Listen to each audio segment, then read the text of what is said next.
श्रद्धालुओं, जय श्री कृष्ण, जय श्री राम, जय श्री राधे राधे, जय श्री महाकाल।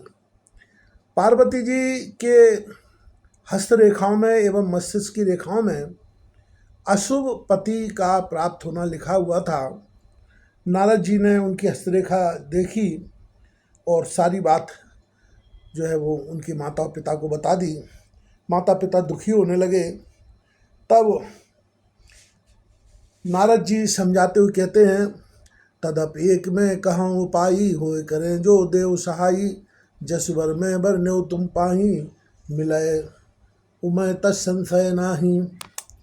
तो भी मैं एक उपाय बताता हूँ, यदि देव सहायता करें तो वह सिद्ध हो सकता है। उमा को वर तो निस्संदेह वैसा ही मिलेगा जैसा मैंने तुम्हारे सामने वर्णन किया है। जे जे बर के दोष बखाने, ते सबसे पय में अनुमाने, जो विवाह संकर्षण होई, दो गुण सम कह सब कोई। परंतु मैंने बर के जो दोष बतलाए हैं, मेरे अनुमान से वे सभी शिवजी में हैं। यदि शिवजी के साथ विवाह हो जाए तो दोषों को भी सब लोग गुणों के समान ही कहेंगे। जो ऐसे जिसैन हरि करही, बुध कछु तिन कर दोष न धरही, भानु कृषानु सर्व खस खाही, तिन कहे मंद कहत को नाही। जैसे विष्णु भगवान शेषनाग की सैया पर सोते हैं तो भी पंडित लोग उनको कोई दोष नहीं लगाते। सूर्य और अग्निदेव अच्छे बुरे सभी रसों का भक्षण करते हैं, परंतु उनको कोई बुरा नहीं कहता। शुभ अशुभ सलिल सब कही ही, सुरसरी को अपनी तुन कही, समरथ कऊ ने दोष गुसाई, रवि पावक सुरसरी की नाई। गंगा जी में शुभ और अशुभ सभी जल बहता है, पर कोई उन्हें अपवित्र नहीं कहता। सूर्य अग्नि और गंगा जी की भांति समर्थ को कुछ दोष नहीं लगता। जो हिस्सा करे नर जड़ विवेक अभिमान, पर कल्प भर नरक मोह जीव की समान। यदि मूर्ख मनुष्य ज्ञान के अभिमान से इस प्रकार रूढ़ करते हैं तो वे कल्प भर के लिए नरक में पड़ते हैं। भला कहीं जीव ईश्वर के समान सर्वथा स्वतंत्र हो सकता है। सुरसरी जल कृत बारुन नाना, कवु न संत करे ते पाना। सुरसर मिले सुपावन जैसे, ईश अनिशय अंतर तैसे। गंगा जल से बनाई हुई मदरा को जानकर संत लोग कभी उसका पान नहीं करते, पर वही गंगा जी में मिल जाने पर जैसे पवित्र हो जाती है। ईश्वर और जीव में वैसा ही भेद है। समुसज समृत भगवाना, यह विवाह सब विधि कल्याणा। दुराराध्य पे अहय महेशु, आस तोष पुन किए कलेशु। शिव जी सहज ही समर्थ हैं, क्योंकि वे भगवान हैं, इसलिए इस विवाह से सब प्रकार कल्याण है। परंतु महादेव जी की आराधना बड़ी कठिन है, फिर भी क्लेश तप करने से बहुत जल्द संतुष्ट हो जाते हैं। जो तप करे कुमारी तुम्हारी, भाव्यू में टिसकै त्रिपुरारी। यद्यपि वर अनेक जग माही, यह कह शिव तज दूसर नाही। यदि तुम्हारी कन्या तप करे तो त्रिपुरारी महादेव जी होनार को मिटा सकते हैं। यद्यपि संसार में वर अनेक हैं, पर इसके लिए शिव जी को छोड़कर दूसरा वर नहीं है। वरदायक प्रतारत भंजन, कृपा सिंधु सेवक मनोरंजन। इच्छित फल बिन शिव अवराधे, लइये न कोट जोग जब साधे। शिव जी वर देने वाले, शरणागतों के दुखों का नाश करने वाले, कृपा के समुद्र और सेवकों के मन को प्रसन्न करने वाले हैं। शिव जी की आराधना किए बिना करोड़ों योग और जप करने पर भी वांछित फल नहीं मिलता। अस कह नारद सुमिर हरि, गिरजय दीन आशीष। हो यह कल्याण अब संशय तजौ गिरीश। ऐसा कहकर भगवान स्मरण करके नारद जी ने पार्वती जी को आशीर्वाद दिया और कहा कि हे पर्वतराज, तुम संदेह का त्याग कर दो, अब यह कल्याण ही होगा। कहे हस ब्रह्म भवन मुनि गयु, आगिल चरत सुनत जस भयु। पते कांत पाए कह मैना, नाथ न में समझे मुनि बहना। यूँ कहकर नारद मुनि ब्रह्मलोक को चले गए। अब आगे जो चरित्र हुआ उसे सुनो। पति को एकांत में पाकर मैना ने कहा, हे नाथ, मैंने मुनि के वचनों का अर्थ नहीं समझा। जो घरुवर कुल हो अनुपा, करिए विवाह सुता अनुरूपा। नत कन्यावर रहो कुंवारी, कंतु मामम प्राण प्यारी। जो हमारी कन्या के कौतूहल घर बार और कुल उत्तम हो तो विवाह कीजिए, नहीं तो लड़की चाहे कुमारी ही रहे। मैं अयोग्य वर के साथ उसका विवाह नहीं करना चाहती, क्योंकि हे स्वामिन, पार्वती मुझको प्राणों के समान प्यारी है। जो मिला हैं बर गिरजय जोगू, गिरजड़ सहज कहिए सब लोगू। सोई विचार पति करे करे विभाहु, जय न बहोर होय उर्दाहु। यदि पार्वती के योग्य वर न मिला तो सब लोग कहेंगी पार्वती स्वभाव से ही जड़ मूर्ख होते हैं। हे स्वामी, इस बात को विचार कर ही विवाह कीजिएगा जिसमें फिर पीछे हृदय में संताप न हो। अस कह परी चरण धर शीसा, बोले शैत असने गिरीशा। बरुपावक प्रगटय ससमाही, नारद बचन अन्यथा नाही। इस प्रकार कहकर मैना पति के चरणों पर मस्तक रखकर गिर पड़ी। तब हिमवान ने प्रेम के साथ कहा, चाहे चंद्रमा में अग्नि प्रकट हो जाए पर नारद जी के वचन झूठे नहीं हो सकते। प्रिया सोच पर हरौ सब, सुमरौ श्री भगवान। पार्वते निर्मयो जय, सोई करहिं कल्याण। हे प्रिय, सब सोच छोड़कर भगवान का स्मरण करो। जिन्होंने पार्वती को रचा है वे ही कल्याण करेंगे। अब जो तुम्हें सुता पर नेहू, तो अस जाय सिखावन देहू। करे सुतप जय मिलय महेशु, आन उपाय न मिटाए कलेशु। अब यदि तुम्हें कन्या पर प्रेम है तो जाकर उसे यह शिक्षा दो कि वह ऐसा तप करे जिससे शिवजी मिल जाएं। दूसरे उपाय से वह क्लेश नहीं मिटेगा। नारद वचन सगर सयेतु, सुंदर सद्गुण निधि विषकेतु। अस विचार तुम तजौ शंका, समय भांत शंकर अकलंका।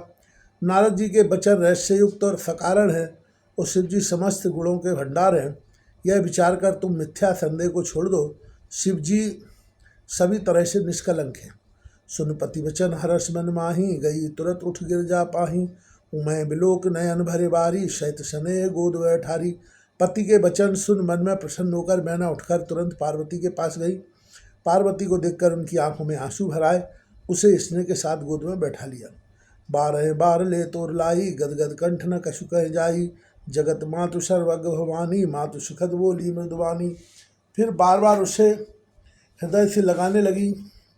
प्रेम से मैना का गला भराया। कुछ कहा नहीं जाता। जगत जननी भवानी तो सर्वत्र ठहरी। माता के मन की दशा को जानकर वे माता को सुख देने वाली कोमल वाणी से बोली। सुनो मात में दीक अछ, सपन सुनामऊ तोय। सुंदर गौर सुविप्रवर अस उपदेश मोय। माँ सुन, मैं तुझे सुनाती हूँ। मैंने ऐसा स्वप्न देखा है कि मुझे एक सुंदर गौरवर्ण श्रेष्ठ विप्र ने ऐसा उपदेश दिया है। करऊँ जाए तप शैल कुमारी, नारद कहा सु सत्य विचारी। मात पिता पुण्य यह मत भावा, तप सुख प्रद दुख दोष न सावा। हे पार्वती, नारद जी ने जो कहा है उसे सत्य समझकर तू जाकर तप कर। फिर यह बात तेरे माता पिता को भी अच्छी लगी है। तप सुख देने वाला और दोष दुख का नाश करने वाला है। तप बल रचय प्रपंच विधाता, तप बल विष्णु जगल सकल जग त्राता। तप बल शंभु करें संहारा, तप बल शेष धरे महभारा। तप के बल से ही ब्रह्मा संसार को रचते हैं और तप के बल से ही विष्णु सारे जगत का पालन करते हैं। तप के बल से ही शंभु रुद्र रूप से जगत का संहार करते हैं और तप के बल से ही शेष जी पृथ्वी का भार धारण करते हैं। तप आधार सब सृष्टि भवानी, करें जाय तप असजिय जानी। सुनत वचन विस्मित महतारी, शपन सुनायो गिरह हकारी। हे भवानी, सारी सृष्टि तप के ही आधार पर है, ऐसा जी में जानकर तू जाकर तप कर। यह बात सुनकर माता को बड़ा आश्चर्य हुआ और उसने हिमवान को बुलाकर वह स्वप्न सुनाया। मात पिता बहुविधि समझाई, चली उमा तप हित हर्षाई। प्रिय परिवार पिता अरु माता, भय विकल मुख आओ न बाता। माता पिता को बहुत तरह से समझाकर बड़े हर्ष के साथ पार्वती जी तप करने के लिए चली। प्यारे कुटुंबी पिता और माता सब व्याकुल हो गए, किसी के मुख से बात नहीं निकलती। वेद सिरा मुनि आए तब समय कहा समझाए। पार्वती में माँ सुनत रहे प्रबोधय पाए। तब वेदसिरा मुनि ने आकर सबको समझाकर कहा। पार्वती जी की महिमा सुनकर सबको समाधान हो गया। उर्धर्मा प्राणपति चरना, जाय विपिन लागी तप करना। अति सुकुमार न तन तप जोगु, पति पद सुमिर तजऊ सब भोगु। प्राणपति शिव जी के चरणों को हृदय में धारण करके पार्वती जी वन में जाकर तप करने लगी। पार्वती जी का अत्यंत सुकुमार शरीर तप के योग्य नहीं था, तो भी पति के चरणों का स्मरण करके उन्होंने सब भोगों को तज दिया। नित नव बरन उपज अनुरागा, बिसरी देह तपय मनुलागा। सत सम्मत सस मूल फल खाए, सागु खाए शत बरस गवाए। स्वामी के चरणों में नित्य नया अनुराग उत्पन्न होने लगा और तप में ऐसा मन लगा कि शरीर की सारी सुध विसर गई। 1000 वर्ष तक उन्होंने मूल और फल खाए, फिर 100 वर्ष साग खाकर बिताए। कछु दिन भोजन बारी बताशा, किए कठिन कछु दिन उपवासा। बेल पाती में परय सुखाई, 3 सहस्र संवत सोई खाई। कुछ दिन जल और वायु का भोजन किया और फिर कुछ दिन कठोर उपवास किए। जो बेलपत्र सूखकर पृथ्वी पर गिरते थे, 3000 वर्षों तक उन्हीं को खाया। पुन पर हरे सुखाने उपरना, उमय नाम तब भयउ अपर्णा। देखो मैं तब खीन शरीरा, ब्रह्म गिरा भे गगन गभीरा। फिर सूखे पर्ण पत्ते भी छोड़ दिए, तभी पार्वती का नाम अपर्णा हुआ। तब से उमा का शरीर क्षीण देखकर आकाश से गंभीर ब्रह्मवाणी हुई। भयो मनोरथ सुपल तब, सुर गिरिराज कुमार। परिहर दुषय कले सब, अब मिल हैं त्रिपुरार। ये पर्वतराज की कुमारी सुन, तेरा मनोरथ सफल हुआ। तू अब सारे असह्य कलेशों को, कठिन तप को त्याग दे, अब तुझे शिवजी मिलेंगे। अस्तप काउन कीन भवानी, भय अनेक धीर मुनि ज्ञानी। अब ऊर्धरम ब्रह्म बरमानी, सत्य सदासन तत्सुचि जानी। हे भवानी, धीर मुनि और ज्ञानी बहुत हुए हैं, पर ऐसा कठोर तप किसी ने नहीं किया। अब तू श्रेष्ठ ब्रह्मा की वाणी को सदा सत्य और निरंतर पवित्र जानकर अपने हृदय में धारण कर। आवै पिता बुलावन जब ही, हट पर हर घर जायो तब ही। मिले तुम्हें जब सप्तविद श्री शीशा, जानो तब प्रमाण बागीशा। जब तेरे पिता बुलाने को आवे तब हट छोड़कर घर चली जाना, और जब तुम्हें सप्तर्षि मिले तब इस वाणी को ठीक समझना। सुनत गिरा विधि गगन बखानी, पुलक गाति गिरिजा हर्षानी। उमा चरित सुंदर में पावा, सुनो शंभुकर चरित सुहावा।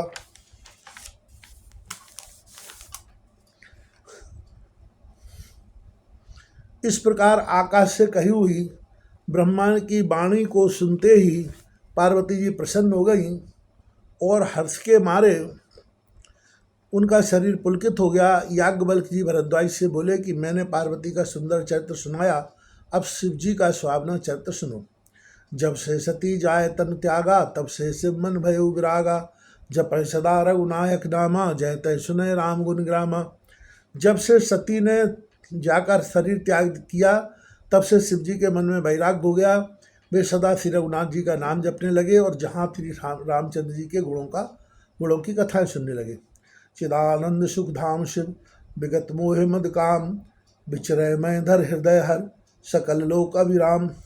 चिदानंद सुख के धाम, मोह मद और काम से रहित शिव जी संपूर्ण लोगों को आनंद देने वाले भगवान श्री हरि रामचंद्र जी के को हृदय में धारण कर भगवान के ध्यान में मस्त हुए पृथ्वी पर विचरने लगे। कतहु मुनिन उपदेश ज्ञाना, कतहु राम गुण करे बखाना। जदपि अकाम तदपि भगवाना, भगत विरय दुख दुखित सुजाना। वे कहीं मुनियों को ज्ञान का उपदेश करते और कहीं श्री रामचंद्र जी के गुणों का वर्णन करते।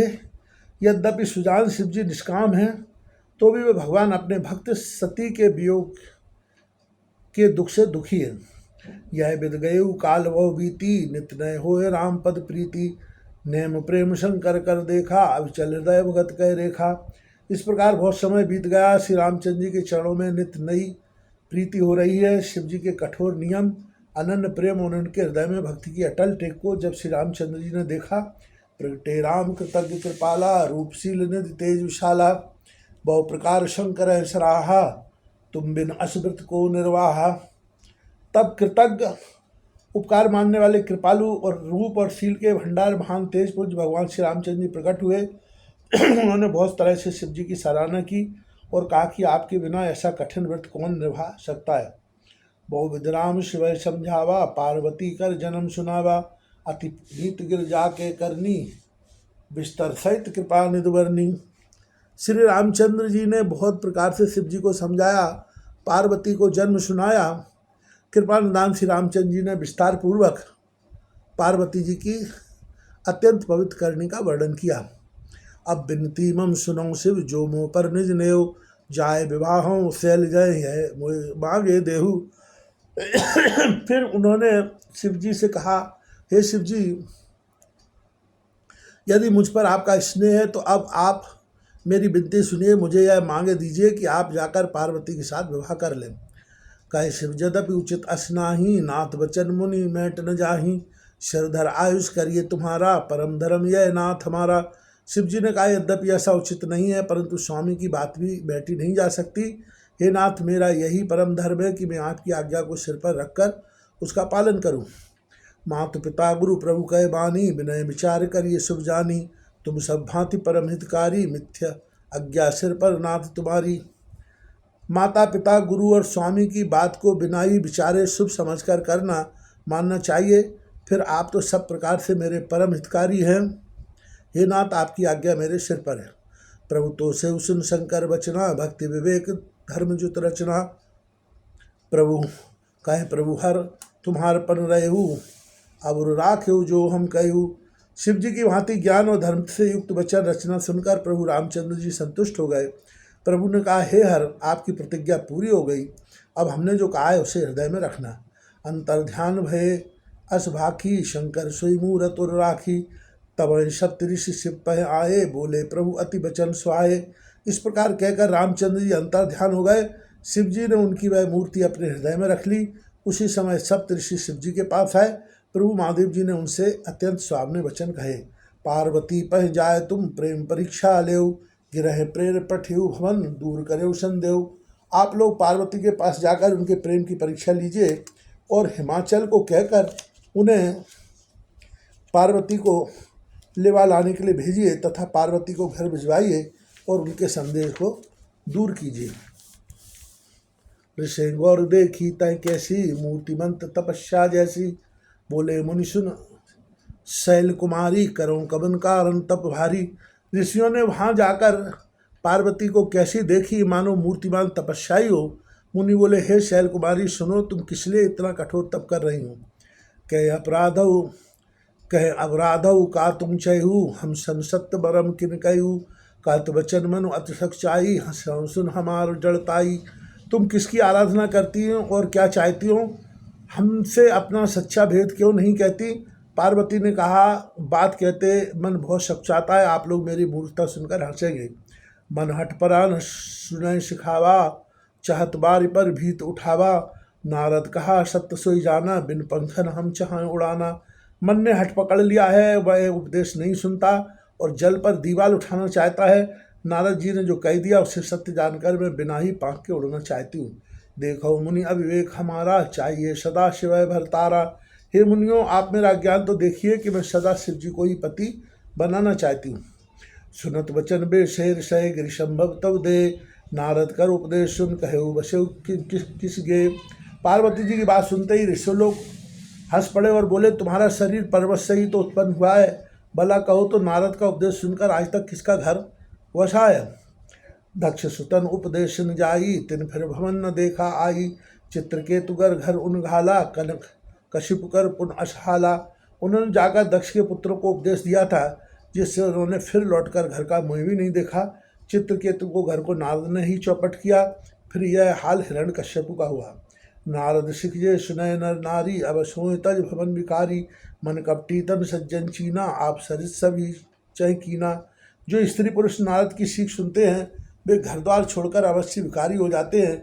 उनका मन तो कपटी है, शरीर पर सज्जनों की चिन्ह, वे सभी को अपने समान बनाना चाहते हैं। तय के वचन मान विश्वासा, तुम चाहो पति सहज उदासा। निर्गुण निलज कुबेश कपाली, अकुल अघे दिगंबर व्याली।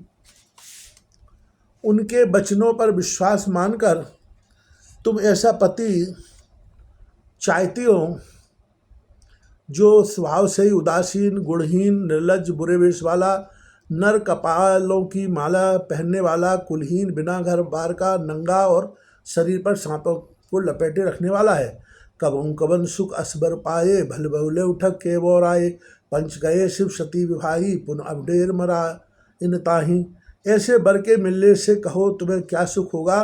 तुम उस ठग नारद के बहकावे में आकर खूब भूली। पहले पंचों के कहने से शिव ने सती से विवाह किया था, परंतु उसे त्याग कर मरवा डाला।